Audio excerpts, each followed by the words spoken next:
immensely. And I want to show you one thing. So one of the places we went to was India. So India is like a really, really big country. And we were thinking, well, if we're going to make an impact about trying to, trying to tell people about applied geophysics, then we should probably go to a number of places in Italy, or into India, right? We should go to maybe Mumbai, Hyderabad, maybe Delhi, you know, who knows where, right?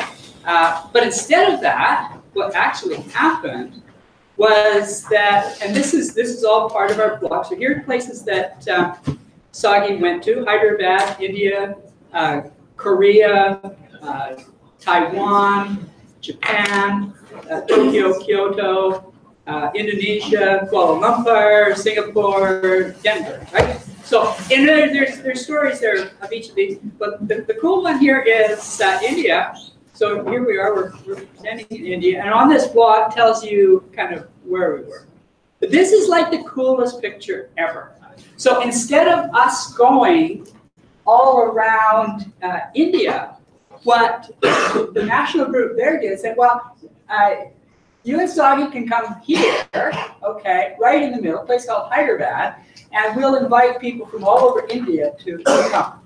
And so there were graduate students who actually spent 33 hours on trains to get from here to come attend our course. So that's a long way.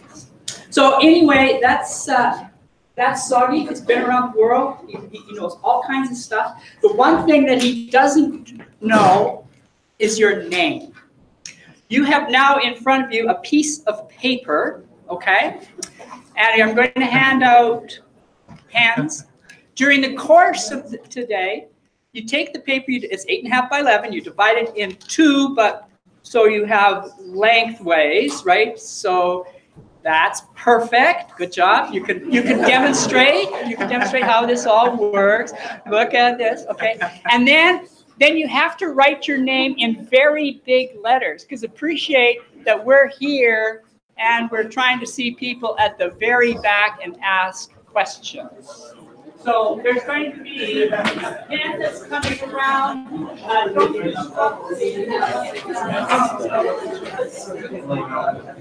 Okay, with that, we're going over to seismology.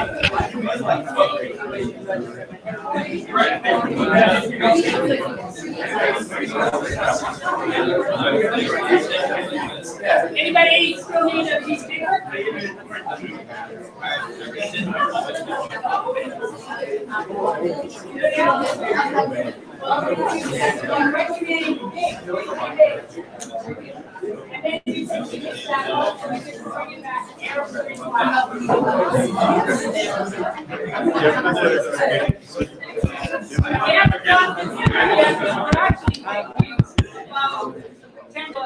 If we ask a question, you didn't get it right, we might give you a gold star that you can put on this thing. Whoa! Nice job.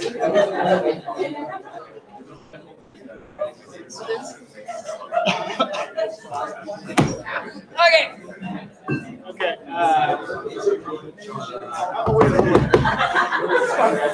Don't worry. Are you guys done? Writing names should be easy. I think I can still see. Can you turn it around that I can see your name? Oh, it's not for you. Oh, I see. Okay.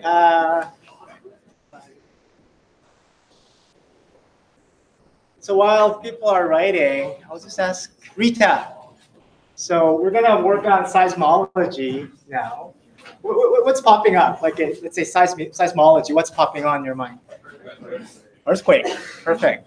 Yeah. So earthquake is. So we were very familiar. So different from MAG, seismology is like one of the kind of main geophysical technique has been used in a number of places. We're very familiar with that. So hopefully it might be much easier than magnetics. And we're focusing on the applied geophysics part, which is very near surface compared to global seismology. And this is sort of the contents. We're going to introduce what is seismology first, and then we're going to talk about the physical property.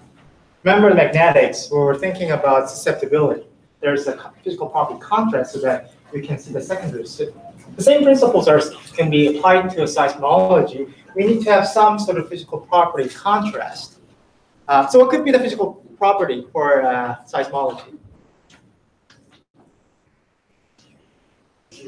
Density, sounds good. Other things? Come on, you guys are engineers. You're supposed to know. Yeah, elastic moduli. I think that's, or velocity, or P-wave velocity, S-wave velocity. And as Rita said, kind of the most intuitive things coming up, if we're talking about the seismology, is the earthquake. So I'm going to just show you a little movie.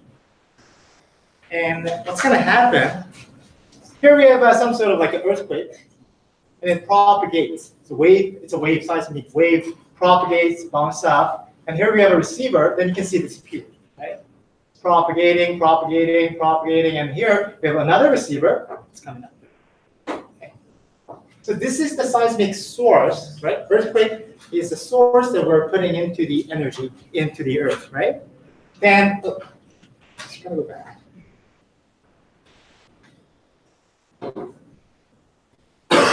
And here, after some time, we can get some signals, right? Those are the data. That's the receiver. This is the source, receiver. We're getting the data. And then we have another receiver, right? And there's a time difference between here and there. Why is that? Why there's a time difference? It's fluids sometimes, so you have to interface. Right, it takes time to get there, right? It's much closer. Anyway, that's the overall idea of seismology. That's the physics. So we're putting the source in, putting the energy in, wave propagates, we can measure the signals or displacement of the material. And that's the general idea, okay? So it's a kind of template, right? We're going to use this for all the other methodologies. We're putting in some sort of energy into the earth. So in this case, earthquake can be a source, right? So we're putting the seismic energy. And the physical property is a velocity, right? Remember, material has a velocity. So if higher velocity means the signal can get there really quick. And if there's like a very low velocity, it'll take longer time. So if there's a different velocity materials, potentially we can distinguish them by interpreting this data. So those are the travel time that we're measuring. So those are the data. And the goal here is we want to know how the Earth looks like. So we're actually starting from the data, and we want to know how the velocity structure looks like in here. Okay. So now we're going to talk about the physical property. And as I said, that's a velocity. And seismic velocity depends upon two properties. One is the elastic properties, and as one guy said, that's a density. And what are the elastic properties? Young's modulus, Poissons ratio, work modulus, and shear modulus. Those are the elastic properties, which actually determines the seismic velocity. So we're going to talk about elastic properties first. And let's consider what is elastic property. So suppose we have a box. We can put a force, and that can be compressive. Right? Or we can put a tensile force, which could be that. Okay. And we're putting so it's a force, but like a stress is the Newton per meter square. It's a force per unit area. Okay? So that's a stress. That's the kind of energy that we're putting in. Or it's called normal stress. There's other stress, which is called shear stress. Let's suppose this situation, right? We're putting like this, putting the force like this. There can be some sort of displacement here. That's a shear stress. There is two types of stress: normal stress and the shear stress. Okay. Now, we're putting the stress to a material, and material will be kind of deformed. Right? So how much deformation we can make is the stress. So where stress is the energy that we're putting in, and strain is how much deformation can be made in the materials. Okay. So let's think about this plot. And we're going to distinguish here elastic and plastic. Is there anybody who can tell the difference between elastic and plastic? Arno. If you reduce the stress, then the elastic strain will go back to where it started. Right. But if you have a plastic strain, then it won't go back to where it started. Oh, perfect. So that's exactly what this plot sort of. I'm gonna bring some gold stars, and then you go. Just ask me. So this is what, as Arno said, that's exactly where elastic happens, right? So think about the stress is the energy that we're putting in. Strain is linearly increasing, and then if you stop here, we can go back. But if you move if you are beyond this point, then plastic happens, right? You cannot go back like this. You can go back like that. So it's kind of permanently deformed. That's the plastic. So those are the difference between the elastic strain and the plastic strain. But the important thing, we're not going to talk about plastic strain at all. We're going to really focus on the elastic strain. So we can always go back from certain state to initial state. Okay. And moduli. So I mentioned that if I put a stress, then material can be deformed. That output is the strain. And then how the strain can. So moduli describe how the strain can be made by strain. There are a whole bunch of different other concepts in the moduli. And we're going to talk about Burke modulus, shear modulus, Young's modulus, and the Poissons ratio. So what are the important properties for you guys? Okay, you're the engineers. So what are the important properties for you? Sure. Okay, Rita? Elongation. What? Elongation. Elongate. How much the length changes.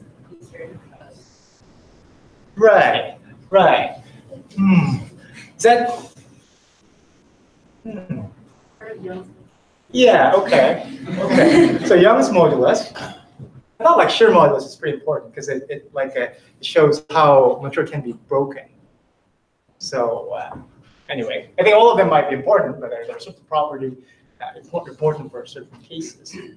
Anyway, if you want to know more, there are some information in GPG, but I'm going to walk through what those are quickly. So I'm going to start with the bulk modulus, and it's like if I talk about it really easily, it's how hard to compress the material. Okay. So if you have a large case, so we're putting the sort of pressure in all the direction. We want to compress it.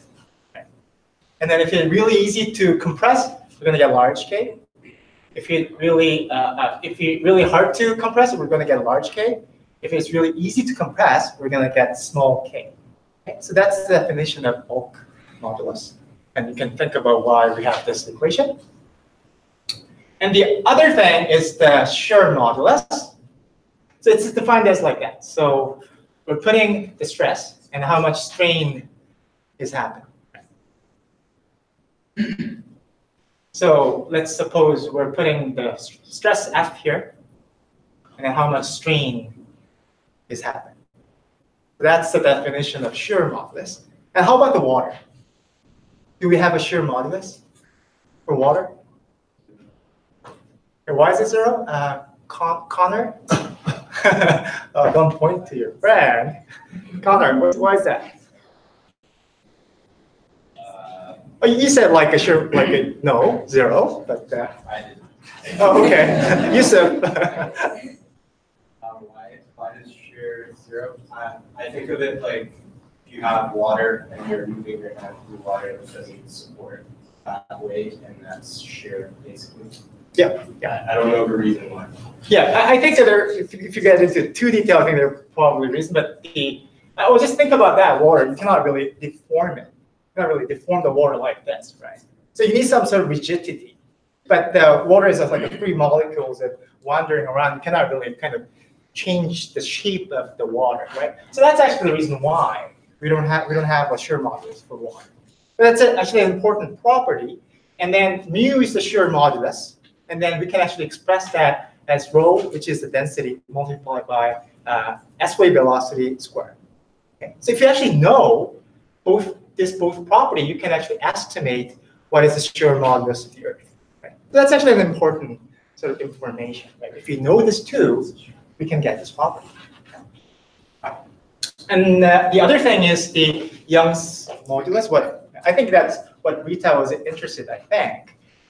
So what's going to happen, let's suppose this box here, the elongated box, is the initial state. And I'm going to push. I'm going to push in this direction by putting a stress in this direction. So there will be some sort of displacement happen in this way and that way. Right?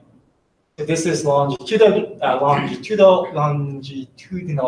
direction, and this is transverse direction. Let's suppose that. And then actually what the Young's modulus is, given your force or pressure, how much length is changing in longitudinal direction. Okay? So that's Young's modulus. And then also we can express that as a function of rho, Vs, and Vp. So we need one more property, Vp, to get Young's modulus.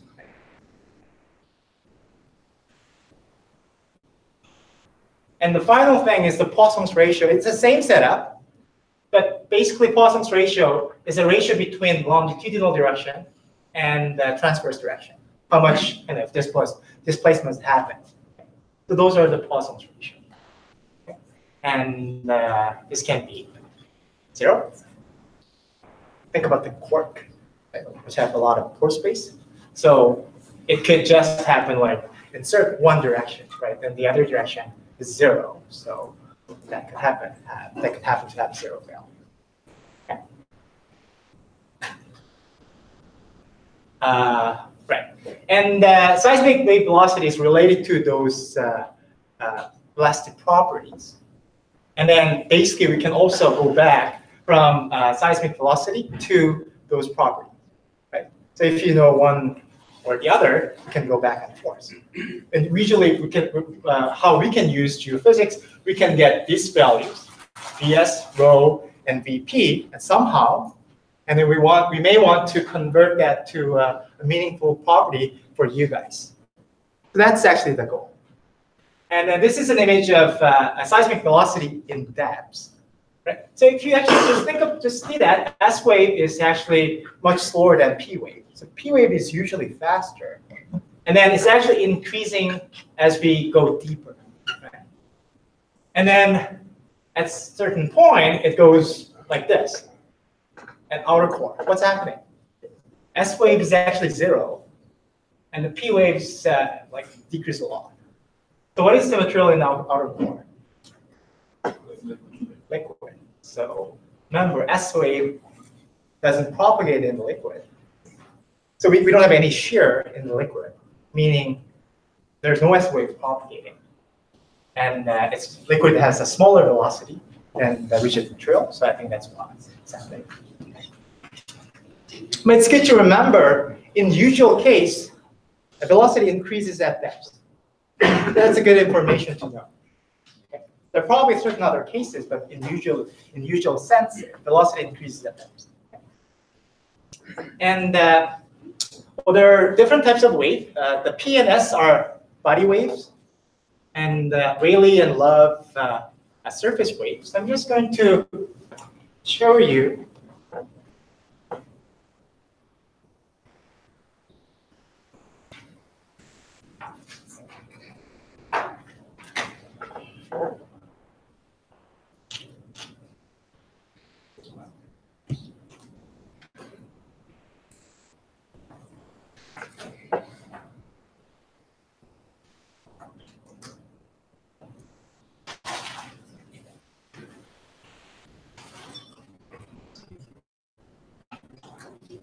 So this is the animation of P waves, right?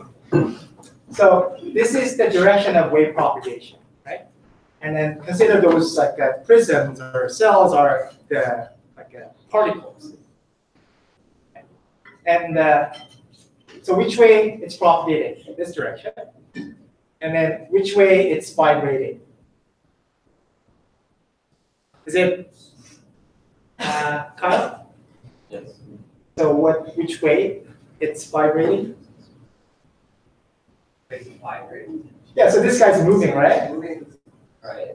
Right? So that means that there's a motion, or displacement happening. Side to side. Yeah, so it's in the direction, or side to side, which is in the direction of propagation. So that's a P wave. Well, like here is a particle motion. So what's the direction of the particle motion? That's true. So, sure. And how about the S wave? That's the direction. And then the particle motion is in this direction. Okay, so that's the S wave.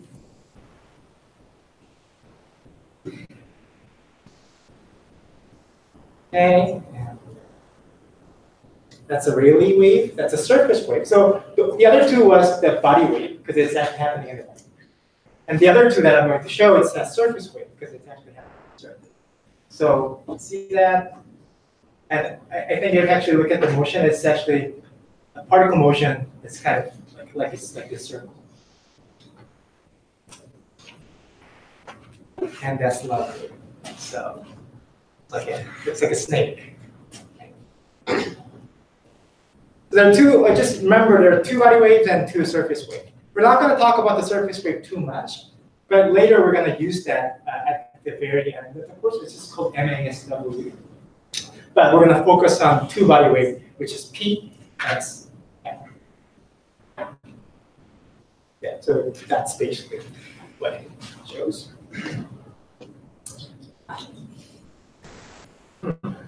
I was actually thinking about doing the student participation, but I'm not going to do it. I'm just going to, but basically I'm just going to ask this kind of supposed questions here. So think about BP and VS. Which one might be faster? Or first, like remember, let's say this is the particle. And then if you think about the P wave, we're pushing the energy in this direction, right? And the S wave, we're pushing the energy in this direction, right? Which makes that sure. So which way is actually easier to transmit the energy? This one, right? Intuitive. Just think about it intuitively. This will be much harder, right? So, okay, by that intuition, the P wave velocity, S wave velocity, which one is faster? The P wave is actually faster than S wave.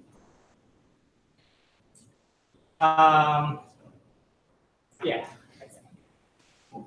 Fine. And as I told, S wave does not propagate the liquid. Right? Why is that?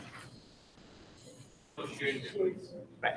And then actually we can actually show that by looking at the equation. So the P was root rho over K 3 by 4 mu, and the S is root rho by mu. Okay. So mu is 0 for liquid, but we don't have any VS. And then actually, K is assuming K is a positive property. Which one is bigger? Just by looking at this equation. K and mu is the positive property. Right? So I think you can actually confirm that your intuition is right. Okay? So we're using the equation, we've got an intuition.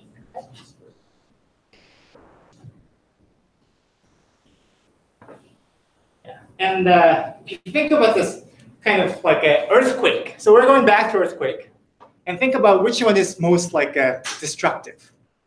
Body waves or surface wave? Surface wave. So I think those are kind of like it's good to know. So remember. And it's important that to just know what is the values of seismic velocity. It's 227 kilometers per second. Quite fast. And then remember, the particle is not moving. Particle is there. It could have some speed, which is very small, but the motion is actually propagated, the vibration is propagated. So wave is propagated, but the particle itself, it's staying there. Right? Anyone knows water velocity? It's 1,500 meters per second. And the sound is about 300 meters per second. Okay. So what could be the factors of seismic velocity? Well, think about the rocks. What could be the factors? How about solid unconsolidated rock and the solid rock? Which one is faster? Which one has a faster velocity? Density of the rock also. Pardon me? Density of the rock. Yeah, density of the rock. That's good. I was asking unconsolidated rock and just really solid rock. Which one is faster? Solid. Yeah. Okay. So that's kind of lithification or cementation, or porosity, right? Let's suppose we have got like a certain rock has a really large porosity, like sandstone, and clay has a pretty low porosity. Which one might be faster? Clay or sandstone? Clay. So I think that it's a very first order rule of. Were you trying to say something, Alexandra? No. Do you have a question, Joshua? Oh, no. You have a question? Like the groundwater or saturation effect velocity. Pardon me? The groundwater or like the amount of saturation effect. Wait, that's very important. That's a very important point. So pore space is usually filled with some sort of fluid, and the fluid has lower velocity, so that could lower the velocity of your material. And those are the important points about the physical properties. And we're looking for some sort of physical property contrast in the earth. Okay. I'm going to talk about like a sort of physical principles of seismology now. Is there any questions? Rita? Are there any materials for which the mu is so much larger than the K that the PS is faster than the P? I don't think so. I think I was actually Googling yesterday. I was curious about that. Well, seismology is not my expertise, but like usually it's a 60%. So VS velocity is 60% slower than VP. And I think it's actually because of this energy. It's really easy to put the energy with P wave compared to S wave. I think that's, yeah, but I'm not 100% sure. So yeah, Google it or.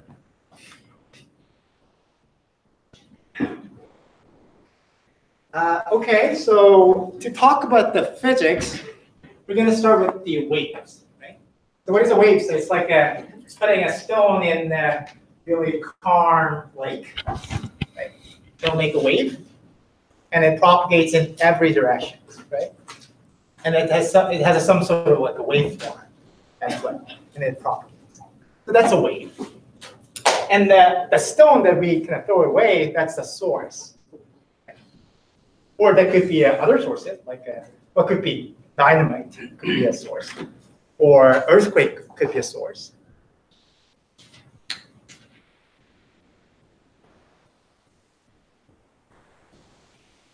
So we're going to talk about the waves, rays, and energy propagation. John? For the BP formula, is it 4/3 needed? Not 3/4? What that means? No, it should be 4/3. Could be as, yeah. You could check. I was just trying to remember. Yeah, you're right. I think. Yeah. Otherwise, it's not gonna. Yeah, there's a chance that it could be lower, right? Good point. Good job, John. Well, yeah. Well, let me know if I'm wrong. So there's a possibility I could be a little bit wrong, not too much, hopefully. Okay, so let's suppose we're putting some sort of source here, and then wave will propagate every direction, as I said. Remember this picture, right? That was a seismic earthquake, and then it propagates. And then a certain waveform looks like this. Okay. And then if I point pick a one circle here, that's a wavefront. And that's the definition of the wavefront. And we can use sort of assumption like that, okay, it's a ray rather than a wave. So what's a ray? It's kind of hard to explain in this way, but think about this laser. So I'm just pointing there. Right? It's a point. And it's actually a single wavelength that's actually going from here to there. Right? So that's a ray. So we're going to assume the seismic wave as a ray later. So if I pick one wave propagating in this direction, and we can assume that as a ray, okay? Like a laser. So those are the rays. And how about the amplitude? So we're starting from here, and as we go further and further, amplitude will be increasing or decreasing? Decreasing. Why? Where is that? Yeah. We'll lose the energy. So like this is the start, then it goes down, down, down, down. So amplitude will decrease as we go further away. Okay. Remember the magnetic field? What was the ratio? Is 1 over r. How about here? Is it 1 over r cubed? It's 1 over r squared. Think about that y. I'm not going to talk. Yeah, if you're really curious, just ask me. I'll tell you later. Okay, so that's the wave. And well, I really emphasize the physical property contrast. So let's suppose we got a layer, okay,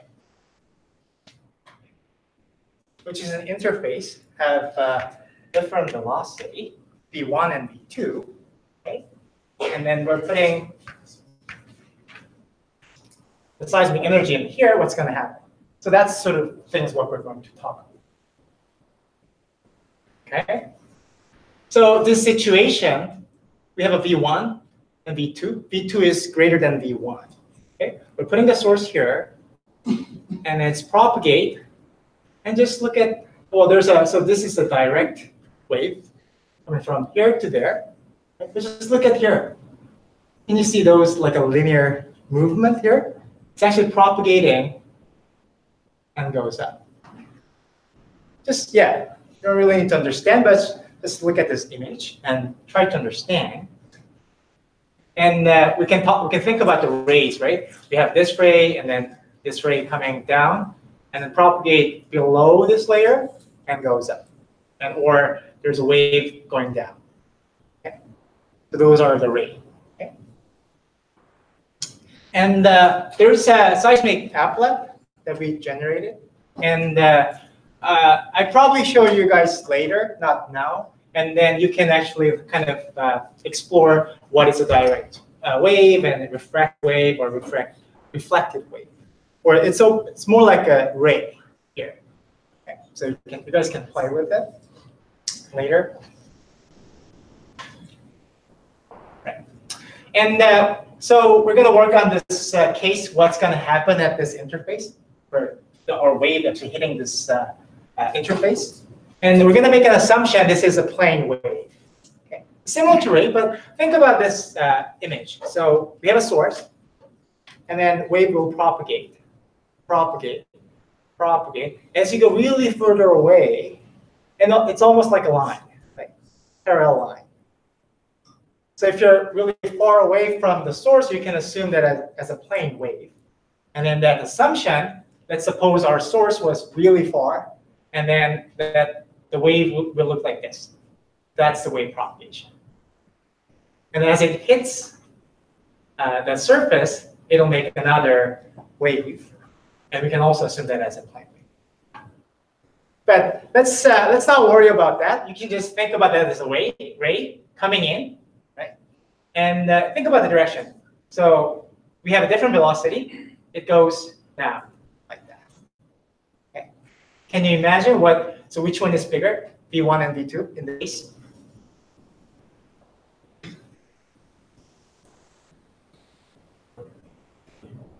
V1 is bigger? Yeah. So that is governed by Snell's law, and we're going to talk about that later, but not now. And rather than talking about that, we're going to focus on the a case. Say we have a source, and then it only goes vertically down So it's like a normal incidence. There's no angle relationship. Okay? So we're assuming that case. So this case you can think about that. You have a source here and the receiver here. So you're transmitting, and there's reflection.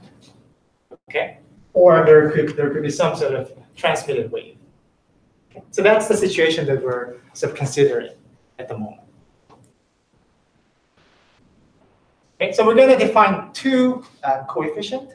One is the reflection coefficient. Okay. So it's basically how much energy is reflected, which is this guy. So A is the initial amplitude that we're putting in, and A1 is reflected. Okay. Reflected amplitude. So the ratio between A0 and A1 is a reflection coefficient. So how much energy is reflected. Okay. And that is actually a function of impedance. Okay. The impedance is defined as rho multiplied by V. Okay. The product between density and the velocity. Okay. So Z1 means rho 1, V1.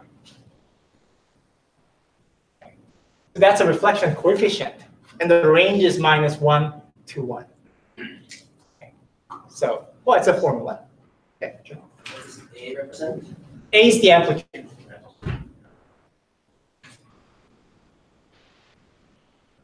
Okay, so that's the reflection coefficient. And then, well, not only reflection, there's a transmission going on. There's some sort of seismic wave getting into the second layer, right? So that energy is, or amplitude is A2. Okay, the definition of transmission coefficient, A0, input amplitude, and A2, output. Okay, so that's the definition of transmission coefficient, and that can be defined as like that. Okay, and energy need to be conserved, so R plus T is equal to 1. Okay, so you can actually kind of show that here. So that's the reflection and the transmission. So I'm just going to write down those equations here. So reflection coefficient is just 2 minus Z1, Z2 plus Z1. Transmission coefficient is what? 2 Z1. 2 plus Z1. Okay, so those are. What's the Z? It's impedance. Oh, right. So product between rho, which is density, and the velocity. Okay. That's important. Yeah, you need to remember that. Those are the physical properties that we'll take care of. Okay, so I'm going to ask you a couple of questions. Okay, let's suppose Z2 is equal to Z1. What is R and T? Natalie? Just my reference. I just picked her yesterday, and she's such a good reference. So if Natalie knows, everybody knows. That doesn't really mean necessarily mean that Natalie's too bad. I just like her. So Natalie, what's our entity here? If your Z2 is equal to Z1, your R would be 0. Okay, R is 0. And your Z, or your T, sorry, would be 1. Right. Z1 constant. To be, yeah, 1. Yeah. So T1, R 0. Okay, good to go. So, well, what does it tell? Is like if there's no physical property contrast, there's no reflection. Well, transmission, there should be something that there's a wave propagation going down, but there's no reflection, right? So we need a contrast to have a reflection. Okay, that's the information. How about this case? Let's say Z1 is much bigger than Z2. Any volunteer? Where's my geologist? Kyle. Z2, Z1 is Z2. Okay. Then R would be close to -1. Okay. And E would be closer to 2. Perfect. So R plus T is equal to 1. Okay. So energy is conserved. Good. And this is the final case. How about Z2 is much, much larger than Z1? I'm not going to ask. It will be R is equal to 1 and T is equal to 0. So what can you think? Here, T is equal to 0. What does it mean? Yeah, so all the energy is reflected. So that means you can really see that layer really well, I guess, because it's reflected really well. But it's very hard to see something below, right? If you okay, sure. Oh, I didn't really cut you off. I was just curious, like what's a material like that just reflects almost entirely? Well, something has higher velocity. So carbon and rock has higher velocity. Yeah, a good question. Yeah, I think anything has really big impedance. Carbon and rock. Okay, so here what we thought about is a kind of relationship between about the amplitude, right, and what's happening when it's reflected and refracted. Okay? And if you got multiple layers, the same relationship will happen, right? So you can potentially compute the whole relationship if you want. And if you really want to know about that, there's a GPG, so you can take a look. But we're not going to go too much in details about that. But this is the important concept. Yeah, this one is actually kind of interesting. So you can try. It's like a small app that you can kind of play with. You can generate the app with the waves and see how change the boundary conditions and stuff. So it might be interesting for you. I was thinking about actually ending here. We have a little bit more time, so I'm going to just go. Okay, so I think that was my plan, but I could talk about a little bit. It's a bit of change of gear. Is there any question about a seismic lecture today? Rita? When you through the R equals -1 and the wave reflects back to polarity change, what does that mean? Oh, the polarity will be changed. Let's suppose. Do you want to put up that FET? Yeah. So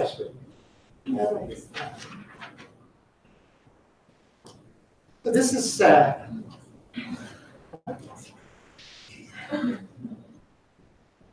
can you see that? I think that's. Can you see what's happening when it hits the boundary? So the sign is changing. So let's say this was like this. The sign is actually changing. If R was -1. So I think I can change the boundary condition here. So that was a fixed end, right? So this is a string, and then I'm actually fixing this, and it hits it. That's actually similar to that situation, and then the sign will be reversed. But that's no loose end.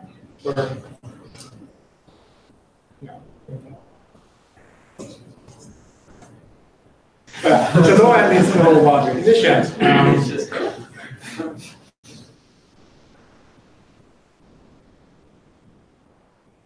Yeah, so loose end is you're reflecting it and then have the same polarity. Not exactly same situation, but I think that's a situation that you can think about. Any other question for seismic? What was that? Julian. I was just hoping you could put that diagram up that you had with all the R's and the Z's. Yeah, awesome. Thank you. That was your question. Okay. Yeah, okay. I think Jai was in the GPG, that's part during the reflection restriction area. They said in special cases, the VS can be crossed with VT. What's the special case? I think there was actually exactly the same question that Rita asked. I haven't seen that, and usually VS is much slower than VP, the 60% slower than VP. So that's the usual. I'm not sure there is a case. As far as I know, there's none, but there is a possibility. So maybe just run them through the subscripts on that and just kind of like the cumulative transmission. Okay, right.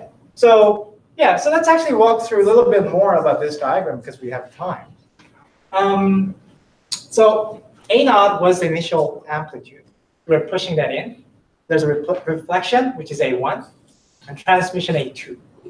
Okay, and the T12 is the transmission coefficient A2 by A naught, which we said before.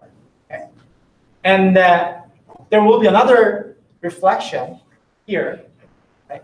And what is the reflection coefficient is T12 multiplied by R23, because its amplitude is decreased. Right?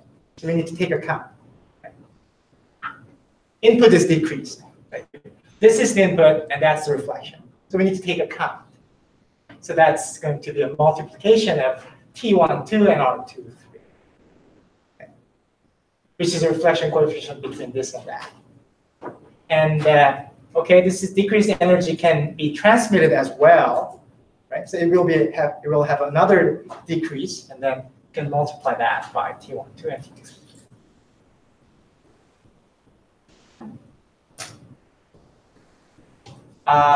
So yeah, so actually you can get the kind of like, because let's suppose we have a source here, go down, and then reflect it and transmit it here. So you can actually compute what is the amplitude at here. Right? So that's a reflected signal from this second boundary. That's actually what the reality is, right? It's actually different from this R23 and this guy, if you want to actually take account. In the lab, we're going to walk through this. So yeah, we have a little bit more time to actually walk through about this. But I think that's enough. And yesterday TBL was there was a little bit of issues, I guess. So is there any question about TBL? I think there were a couple of people asked about that. No? Everything was good? I think there's confusion on the question 11. Okay. That's like computing the charges, right? I forget which it was, but. Jenica? It's with the dipole app. Okay. We were trying to plot it, given that they said to, I think we said to use the charge as.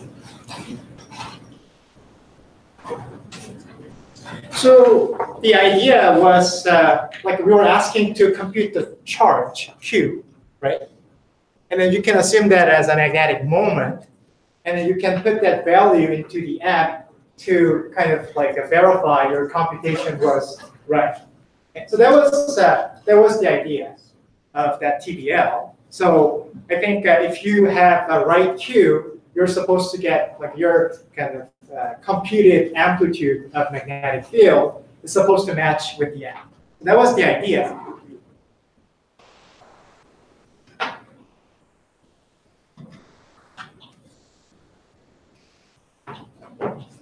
Okay, so 9-degree angle. I'm going to just so